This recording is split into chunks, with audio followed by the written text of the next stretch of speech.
Kembali di Kompas Siang, Saudara. Sesuai dengan janji kami, kita sudah terhubung dengan analis politik Universitas Islam Negeri Syarif Hidayatullah, Mas Adi Praitno, untuk membahas debat antar cawapres perdana yang terjadi pada Jumat malam tadi. Assalamualaikum Mas Adi, selamat siang.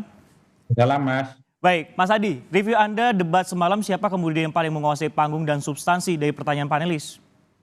saya kira Gibran dan Mahfud MD cukup menguasai panggung ya, termasuk substansi, intonasi, dan gaya komunikasi politiknya yang disampaikan kepada publik. Mohaimin Iskandar terlihat kurang maksimal dan kurang persiapan, sehingga publik menilai bahwa perdebatan semalam itu seakan-akan hanya miliknya Mahfud MD dan Gibran Rakabuming Raka. Tapi baik Mahfud MD ataupun Gibran ini kan perspektifnya beda. Mahfud MD itu bicara tentang ekonomi, bicara tentang investasi dan seterusnya itu pendekatannya lebih pada pendekatan hukum. Jadi pertumbuhan ekonomi, tentang investasi, tentang infrastruktur ini semua akan tuntas dan maksimal kalau penegakan hukum bisa dilaksanakan secara maksimal dan secara total. Termasuk misalnya bagaimana mengantisipasi adanya korupsi yang hampir terjadi di seluruh lini. Itu kan pendekatan hukum yang digunakan oleh Mahfud MD untuk menyelesaikan persoalan yang terkait dengan ekonomi dan investasi. Sementara Gibran itu pendekatannya sangat murni pendekatan ekonomi oriented. Untuk membuat Indonesia itu menuju Indonesia Emas misalnya, pendekatannya adalah tentang hilirisasi, kemudian pembangunan yang tidak hanya terpusat di Jawa misalnya dengan adanya IKN, kemudian adanya makan gratis, kemudian susu gratis, dan distribusi harapan hidup yang jauh lebih merata. Itu kan pendekatan-pendekatan yang menurut saya cukup ekonomi sentris, di mana Gibran memang dalam banyak hal lebih banyak mengeluarkan istilah-istilah ekonomi dibandingkan dengan yang lain. Nah, Mohaimin Iskandar memang agak sedikit rumit cara melihatnya karena tidak dalam performa yang cukup maksimal. Saya menduga mungkin Pak Mohaimin ini relatif kurang mempersiapkan materi debat secara signifikan. Apalagi kan di awal debat Mohaimin mengatakan bahwa tema yang paling mungkin sesuai dengan Mohaimin itu adalah debat yang pertama, debat capres, yaitu tentang demokrasi, tentang hukum, dan seterusnya ya. Oleh karena itu, kalau mau disimplifikasi sebenarnya antara Gibran dan Mahfud MD itu sama-sama bagus semalam. Cuman di atas segala-galanya kalau mau jujur, Gibran semalam itu tampil luar biasa kan? Kenapa? Tentu Gibran ini underdog mentality. Selama ini kan dipersepsikan sebagai orang yang misalnya tidak pernah mau berdebat, menghindari undangan-undangan diskusi publik, dan seterusnya, dan seterusnya. Karena diposisikan sebagai underdog, karena diposisikan underestimate, Gibran semalam saya kira memang performanya cukup luar biasa. Mulai dari statement awal sampai closing adalah satu fenomena performa politik yang menurut saya untuk ukuran anak muda cukup maksimal dan cukup luar biasa. Mahfud memang kita tahu adalah orang yang memiliki kapasitas dan kompetensi tapi di bidang hukum. Tapi untuk ukuran Mahfud yang tidak memiliki latar belakang ekonomi misalnya, ketika bicara tentang pendekatan hukum dalam studi-studi ekonomi, tentang studi-studi pembangunan, tentang APBN, APBD termasuk investasi, saya melihat Mahfud itu adalah performanya juga cukup luar biasa, Mas. Oleh karena itu ya kalau mau diserhanakan semalam adalah perdebatan yang cukup luar biasa antara Mahfud MD dan Gibran Rakabuming Raka. Dalam konteks inilah kemudian seakan-akan Mohaimin itu hilang dalam peredaran perdebatan yang cukup signifikan. Meski kita tahu ada satu pertanyaan yang menurut saya satu-satunya yang paling diingat oleh publik pertanyaannya Mohaimin kepada Gibran. Bagaimana cara belajar kepada Gibran yang dinilai punya proyek besar, APBN besar, yang digelontorkan ke Solo dan bisa menetes dan juga bisa direplika di tempat-tempat yang lain. Itu menurut saya satu-satunya pertanyaan kritis yang kemudian bisa membuat betapa Mohaimin Iskandar itu juga adalah dalam perdebatan semalam, Mas. Saya kira di situ posisinya. Nah, kekritisan dan juga jawaban dari masing-masing cawapres ini di debat perdana mereka ini, apakah kemudian bisa menaikkan dan menurunkan elektabilitas para cawapres ini? Dan seberapa besar kemudian pengaruhnya, Mas, kalau dilihat dari sorotan-sorotan yang Mas Adi Praitno saksikan ataupun selama debat semalam? Bagi saya perdebatan soal cawapres semalam ini sedikit banyak akan menutup kekurangan dan bahkan bisa menambah ya dari pasangan capres masing-masing, termasuk juga bisa menjadi menjadi beban bagi seorang capres. Misalnya ketika dalam debat capres pertama misalnya, ini kan seakan-akan menjadi panggungnya Anies Baswedan dan Prabowo Subianto dan seakan-akan Pak Ganjar Pranowo itu di luar dalam perdebatan itu. Tapi semalam performa politik Mahfud MD kan seakan-akan menutup kelemahan dari perdebatan pertama Pak Ganjar Pranowo. Ketika Gibran juga tampil maksimal, itu kan seakan-akan menutup kekurangan dan kelemahan Prabowo Subianto yang kemarin itu masih kelihatan sangat emosional ya, ketika meladeni pertanyaan-pertanyaan dari Anies Baswedan khususnya. Anies dalam debat pertama itu tampil moncer, tapi ketika melihat Mohaimin semalam yang tidak maksimal, itu tentu dianggap merugikan Anies Baswedan. Jadi dalam banyak hal ketika debat cawapres semalam itu tidak bisa berdiri sendiri, tapi dikaitkan dengan capres-capres sebelumnya. Tapi overall Mas, ada persepsi publik yang berubah secara total, terutama pada Gibran Rakabuming Raka yang dulu dipersepsikan sebagai orang yang tidak pernah mau berdebat, anti diskusi, menghindari pertanyaan-pertanyaan media. Tapi performa politiknya semalam saya kira memang itu di luar ekspektasi. Kalau Mahfud MD saya kira memang keahliannya cukup luar biasa. Hampir semua tema itu dikuasai. Artinya apa? Portofolio politik Mahfud MD sebagai profesor yang ahli di banyak hal, khususnya hukum, itu juga bisa dijadikan sebagai pendekatan dalam studi-studi ekonomi politik ya. Nah, yang memang satu hal terlupa itu adalah Mohaimin Iskandar. Padahal publik berharap Mohaimin Iskandar itu pendekatannya adalah demokrasi ekonomi, bahwa pembangunan ekonomi, bahwa pertumbuhan ekonomi jangan sampai meminggirkan orang miskin. Kan itu yang tidak keluar semalam.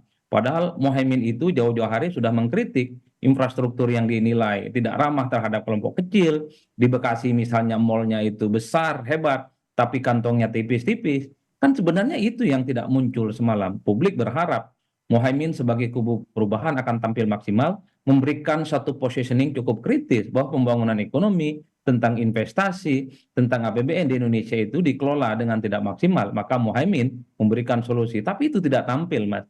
Justru Mahfud MD lah yang saya kira memberikan warna yang menurut saya cukup variatif yang bisa meladeni perdebatan-perdebatan yang dikemukakan oleh Gibran Rakabuming Raka yang kita tahu sebagai replika dari politik pemerintah saat ini. Nah, lantas ini kan untuk perdana untuk para calon wakil presiden nih Mas Adi. Apakah nantinya di debat untuk khusus calon wakil presiden ini bisa membalikan keadaan? Karena ini kan membahasnya juga lingkungan hidup. Kalau kemarin adalah ekonomi, nantinya lingkungan hidup. Bisa nggak kira-kira untuk paslon lain ataupun khususnya nih Caimin membalikan keadaan tersebut? Ketertinggalan pada debat semalam, Mas Adi. Saya kira memang di sisa perdebatan selanjutnya, baik pada level capres dan cawapres, semua calon akan mempersiapkan materinya dengan maksimal. Termasuk pertanyaan-pertanyaan yang sangat sulit akan dijawab oleh masing-masing paslon. Terutama misalnya semalam ketika kita melihat bagaimana Gibran itu kan mengeluarkan satu pertanyaan yang sulit dijawab oleh Mohaimin dan sulit juga untuk dijabarkan oleh Mahfud MD. Ke Mohaimin misalnya soal SGIE, itu kan singkatan yang sebenarnya tidak terlampau familiar di kalangan orang. Nggak taunya SGIE itu adalah bagaimana meningkatkan dan pertumbuhan ekonomi syariah di Indonesia. Mohaimin secara jujur mengatakan tidak pernah mendengarkan istilah itu. Begitupun dengan Mahfud tentang carbon storage dan seterusnya. Itu kan adalah istilah-istilah yang sebenarnya sangat rumit dan tidak familiar. Oleh karena itu, pertanyaan-pertanyaan yang mendesak, pertanyaan-pertanyaan yang tidak pernah diprediksi sebelumnya, rasa-rasanya akan dipersiapkan oleh masing-masing capres di sisa 3 perdebatan selanjutnya, tentu sebagai upaya dalam tanda kutip mematikan lawan debat sehingga kelihatan lawan debatnya itu tidak menguasai materi dan tidak menguasai substansi. Kan itu yang terjadi pada perdebatan semalam, Mas.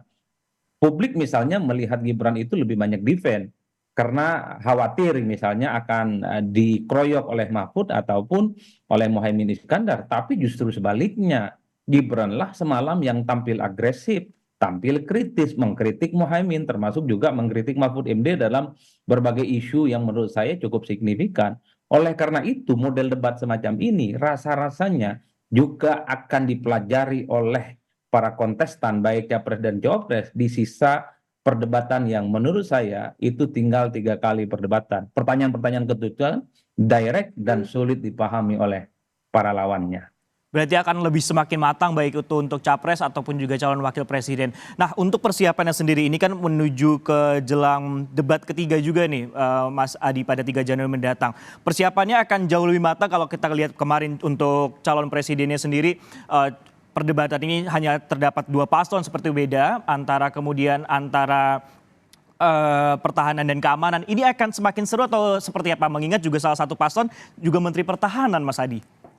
Ya pasti akan seru. Kalau mau jujur, debat yang ketiga ini adalah tema yang sangat dikuasai oleh Prabowo Subianto, pertahanan dan keamanan. Tapi justru disitulah kemudian Ganjar dan Anies akan jauh lebih mempersiapkan secara maksimal. Sebagai orang yang misalnya tidak memiliki latar belakang pertahanan dan keamanan, Anies ataupun Ganjar akan jauh lebih mempersiapkan substansinya secara matang karena dinilai Prabowo itu akan menguasai panggung.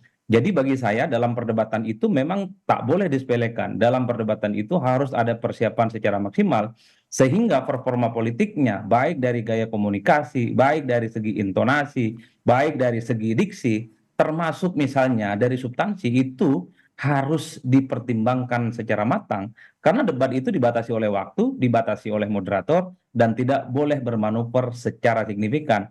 Jadi direct pada persoalan, direct pada substansi, menjawab pertanyaan-pertanyaan secara singkat itu akan juga turut menentukan bagaimana debat itu akan dilihat apakah dia akan maksimal atau tidak. Sehebat apapun jawaban, sehebat apapun visi misi dan substansi, kalau dia misalnya tidak kenal waktu yang cuma 2 menit, 3 menit, dan 4 menit, pasti substansinya tidak bisa sampai secara utuh dan terpotong.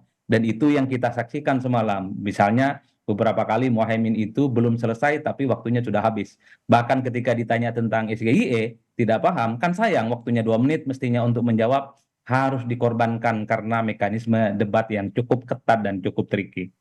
Baik, sebenarnya kalau kita melihat pada debat pertama ataupun juga debat kedua, substansi juga harus tersalurkan juga di tengah waktu yang juga terbatas seperti itu, Mas Adi. Nah, lantas apakah dengan substansi dan juga waktu dan juga mungkin attitude saat menyampaikan ini akan berpengaruh pada elektabilitasnya? Sebenarnya yang penting ini substansinya atau attitude ya saat menyampaikan ataupun juga memberikan pertanyaan, Mas Adi? Kalau mau jujur sebenarnya Mas all in, attitude penting, substansi penting, gaya komunikasi juga penting. Tapi kalau kita mengacu pada perdebatan Pilpres, Capres dan Cawapres 2019 yang lalu, hanya sekitar 5-6% masyarakat yang sangat mungkin akan mengubah sikap dan persepsi politik mereka setelah nonton debat Capres dan Cawapres. Jadi tidak terlampau banyak berpengaruh secara signifikan, apalagi misalnya yang nonton debat Capres dan Cawapres dalam Pilpres 2019 yang lalu itu hanya sekitar 35%, Mas. Saya khawatir debat kandidat yang dilakukan oleh Capres dan Cawapres ini hanya untuk mengonsolidasi, untuk menyenangkan masing-masing pendukung satu sama yang lainnya, tapi tidak terlampau mampu secara signifikan mengubah preferensi pilihan politik orang. Tentu sebagai pengamat, tentu sebagai peneliti kita berharap ke depan misalnya preferensi publik dalam mengubah pilihan politiknya salah satunya secara dominan ditentukan oleh seberapa besar mereka itu setelah nonton debat kandidat seperti semalam. Bagi saya ini sebagai event untuk apa namanya sebagai momen bagaimana pemilih rasional kita itu bisa dimaksimalkan secara tuntas bahwa debat adalah ajang di mana untuk merosting dan melihat sejauh mana kapasitas dan kompetensi seorang calon presiden dan wakil presiden layak untuk memimpin republik ini. Bukan hanya gimmick, bukan hanya ornamen di permukaan, tanpa ada substansi-substansi yang layak dipertanggungjawabkan. Saya kira di situ Mas posisinya. Baik, ini kan waktunya mepet setidaknya sudah 1 bulan kemudian masa kampanye ini dilakukan ataupun juga debat akan dilakukan tidak tinggal sisa 3 seri lagi. Apakah ini akan mampu kemudian kalau tadi Mas Adi bilang ini cuma hanya 35% seperti itu yang menonton untuk debat di 2019 lalu. Apakah ini bisa dipergunakan secara maksimal baik itu Capres ataupun juga Cawapres untuk mendongkrak elektabilitasnya mereka? Mungkin tidak hanya di dalam debat saja tapi di luar debat mungkin bisa Mas Adi? Saya turut meyakini dalam sisa masa kampanye kurang lebih sekitar 1,5 bulan ini, everything can happen. Dinamika politik tentang naik turunnya elektabilitas, termasuk debat Capres dan Cawapres, akan mengubah peta politik secara signifikan. Bagi kubu Gibran dan Prabowo misalnya, target mereka untuk menang 1 putaran tentu sangat diuji. Dan pada saat yang bersamaan, kubu Ganjar, kubu Anies Baswedan, tentu ini adalah waktu yang cukup luas masih untuk meninggal ketertinggalan elektabilitas mereka minimal ya. Mereka ini bisa masuk dalam skenario putaran kedua andai Pilpres itu terjadi 2 putaran. Jadi bagi saya Mas, sebulan dan sebulan setengah itu adalah waktu yang sangat mungkin di mana preferensi dan pilihan politik itu akan berubah secara drastis.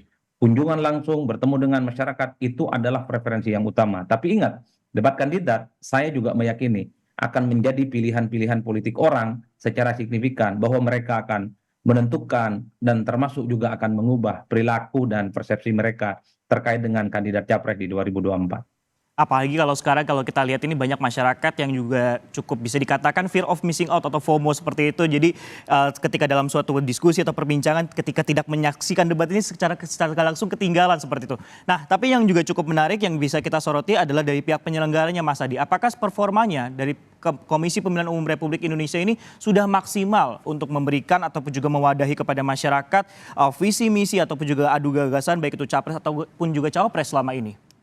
Saya melihat dari segi penyelenggaraan belum maksimal, Mas. Misalnya dari segi panelis, bagi saya cukup kasihan ya seorang panelis dari kalangan profesor, doktor, mereka itu adalah kalangan akademisi kampus, kerjanya cuma ngambil daftar pertanyaan ya. Mestinya mereka diberikan waktu untuk bertanya secara langsung kepada masing-masing kandidat, sehingga kemudian intelektualitas mereka itu muncul di depan publik dan bisa disaksikan bagaimana pertanyaan-pertanyaannya itu disampaikan secara genuin. Yang kedua, waktunya, Mas. Waktunya itu terlampau sempit, kan nggak mungkin orang bicara visi misi, orang nggak mungkin berdebat hanya dalam kurun waktu 2 menit, 3 menit, dan 4 menit. Itu nggak klimaks dan nggak tuntas. Bahkan kalau mau jujur, temanya terlampau luas. Jadi dalam satu debat itu bisa ada 6 sampai 7 tema. Bagi saya nggak fokus. Kalau mau dalam satu debat, temanya satu, ekonomi dan hukum. Udah itu aja. Bahas selama 2 jam dan dikuliti secara komprehensif. Bagi saya, kalau itu yang dilakukan, maka akan kelihatan kira-kira siapa capres dan cawapres yang memiliki diferensiasi, memiliki kemampuan di atas rata-rata dibandingkan dengan yang lain. Ada dua sorotan untuk pihak penyelenggara, dalam hal ini adalah Komisi Pemilihan Umum Republik Indonesia terkait dengan waktu bagaimana capres ataupun cawapres untuk memberikan visi misi dan juga bagi panelis bisa bertanya langsung kepada masing-masing paslon. Terima kasih Mas Adi Praetno dari Universitas Islam Negeri Syarif Hidayatullah yang telah bergabung dengan Kompas Siang. Terima kasih Mas.